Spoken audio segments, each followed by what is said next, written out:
শুভ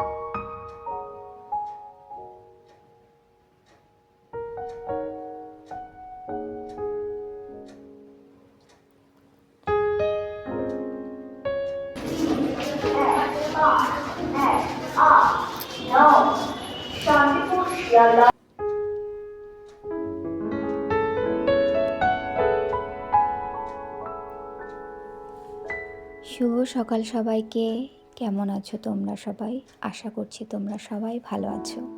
আমার আরও একটি নতুন ব্লগে তোমাদের সবাইকে অনেক স্বাগত। আজ তো বুধবার, তাই আজকেই বাপের বাড়িতে অনেকটা সকালেই রওনা দিয়ে দিলাম। যাব না করতে করতে আমরা 3 জন মানুষ বেরিয়ে পড়েছি। বন্ধুরা, আজকে আমার ব্লগটা তোমাদের কাছে ভালো লাগলে প্লিজ একটা লাইক দিয়ে পুরো ভিডিওটা দেখো, কমেন্টে জানিও, আর প্লিজ আমার চ্যানেলটি সাবস্ক্রাইব করে আমার পাশে থেকো। এখন সকাল 8:30 নাগাদ আমরা রওনা দিয়েছি। আমরা বাড়ি থেকে প্ল্যাটফর্মে চলেও এসেছি। ট্রেন আসবে, ট্রেন আমাদের চলে এসেছে।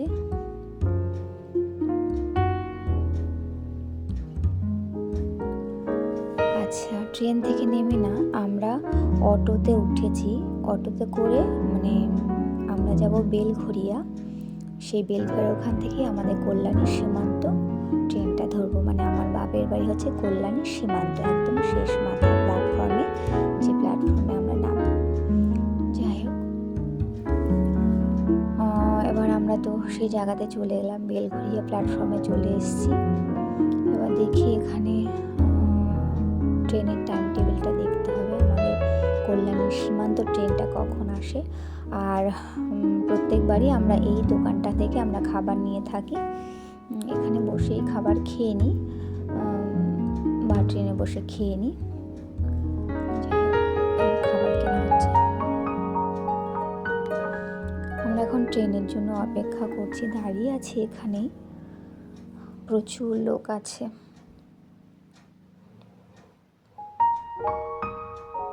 আর আমার মেয়ে যেহেতু অনেকটা সকালে ঘুম থেকে উঠেছে না, মুখটা একটু কালো কালো করে দাঁড়িয়ে আছে। একদিকে আনন্দ আর একদিকে ঘুমটা ঠিকঠাক হয়নি। যাই হোক, আমরা না অনেকক্ষণ বলতে ধরো ট্রেনে উঠে প্রায় বেলঘরিয়া ট্রেনে উঠে প্রায় 1 ঘন্টা বাদে আমরা একটু বসার জায়গা পেয়েছি। এত ভিড় ছিল ট্রেনটাতে, একটুও ভিডিও শ্যুট করতে পারিনি। যাই হোক, দেখো আমরা কল্যাণী চলে এসেছি। কল্যাণী থেকে ট্রেন ছেড়েও দিয়েছে। এই দেখো কল্যাণী প্ল্যাটফর্ম ছেড়ে চলে যাচ্ছি।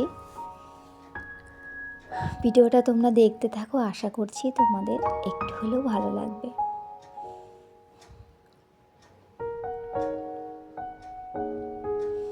বাড়িতে তো জানিয়ে দিয়েছি, বাড়ি থেকে ফোন করেছিল যে আমরা কোথায় আছি। অনেকটা বেলা, 11টা, আমরা 11টার ট্রেনটাতে ঢুকছি। যাই হোক, সবাই একটু চিন্তা করছে। দেখো, আমরা কল্যাণী সীমান্তে চলেও এসেছি।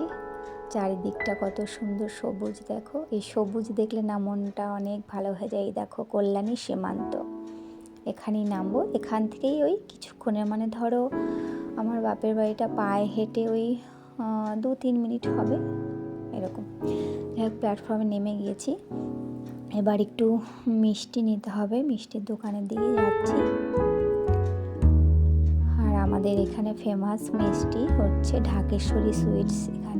এখান থেকে আমরা মিষ্টি কিনে থাকি। সমস্ত মিষ্টির ভীষণ কোয়ালিটি মেনটেন করে ভীষণ ঢাকেশ্বরী সুইটস।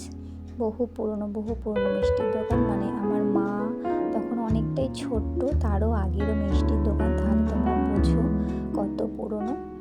যাই হোক, ঢাকেশ্বরী সুইটসের এখন অনেক কিছুই করে ফেলেছে। ঢাকেশ্বরী রেস্টুরেন্ট, তারপর গাড়ির যে শোরুম হয়, অনেক কিছুই শুনছি করে ফেলেছে। ভীষণ ভালো মিষ্টি। আর মিষ্টি নিলাম 2 জায়গাতে। একটা নিলাম বাপের বাড়ির জন্য, আর একটা নিয়েছি আমার মাসির মেয়ে আছে, আমার বোন। ওর আমার বাপের বাড়ির কাছেই বিয়ে হয়েছে, ওর ছোট্ট বেবি হয়েছে, ওদের বাড়ি যাব, তার জন্য চলো বাপের বাড়িতে যাওয়া যাক। এই দেখো চলেও এলাম বাপের বাড়িতে, গেটের কাছে চলে এসেছি। ব্যাস, এই জায়গাটায় আসলে আমার বুকের ভেতরটা কেমন করে ওঠে। আর আমার দিদা দেখো ওই যে আসছে, কি অবস্থা, উনি তো পুরো কেঁদেই দিয়েছে। এই সময়টা সবারই কান্না ভাব। যাই হোক, সকালে তো অনেকটা বেলা হয়ে গেছিলো, খাবার তখন আর সকালের আর ভিডিও আর কিছু করিনি জানো তো। এটা হচ্ছে দুপুরবেলা। আমার হাজবেন্ড এখানে নারকেল কেটে দিচ্ছে। আমার বাপের বাড়িতে নারকেল গাছ আছে, নারকেলগুলো ছাড়িয়ে দিচ্ছে আর কি, পরিষ্কার করে দিচ্ছে।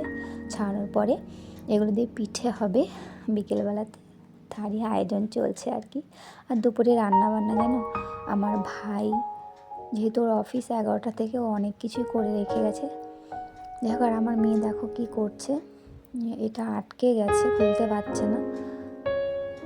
তাই আমি বলছি হাতে লেগে যাবে, ছেড়ে দাও, আমি ঠিক করে দিচ্ছি। ও এখন মানে বাড়ি থেকে ছাড়া পেয়েছে, যা হয়। আর আমার বাবু এখানে দাঁড়িয়ে আছে। আমার বাবু দুপুরে খাবার দিলাম, খেয়ে দিয়ে এখন কাজে যাচ্ছে। আর আমাকে বলে গেল যে ঘরে আরও নারকেল আছে, যদি দরকার হয় নিতে। আচ্ছা, এখন দেখো সন্ধ্যের সময় পিঠে করছি। এখানে দুধের মধ্যে সাজের পিঠে ভিজিয়েছি, আর হচ্ছে পাটিসাপটা হবে, তারই আয়োজন করা হচ্ছে। তার আয়োজনটা আমার দিদা করছে বসে বসে। এই দেখো, আমি কি বলে চিনি আর গুড় মিশিয়ে নারকেলটাকে রেডি করে নিচ্ছি। আর ওদিকে আমার দিদা পাটিসাপটা যে ব্যাটারটা, সেটা নিচে বসে বসে করছে, আমি দাঁড়িয়ে দাঁড়িয়ে এটা করছি। বন্ধুরা, ভিডিওটা তাহলে এখানেই রাখি। তোমরা সবাই ভালো থেকো, সুস্থ থেকো, সাবধানে থেকো। তোমাদের সাথে আবারও দেখা হবে আরও একটি নতুন ভিডিও নিয়ে। ভিডিওটা আর বেশি বড় করব না। এই দেখো আমার দিদামা এগুলো ব্যাটারটা গোলাচ্ছে আর বলছে একটু দেখে নে কেমন হচ্ছে। ভিডিওটা তাহলে এখানেই রাখি, তোমরা ভালো থেকো।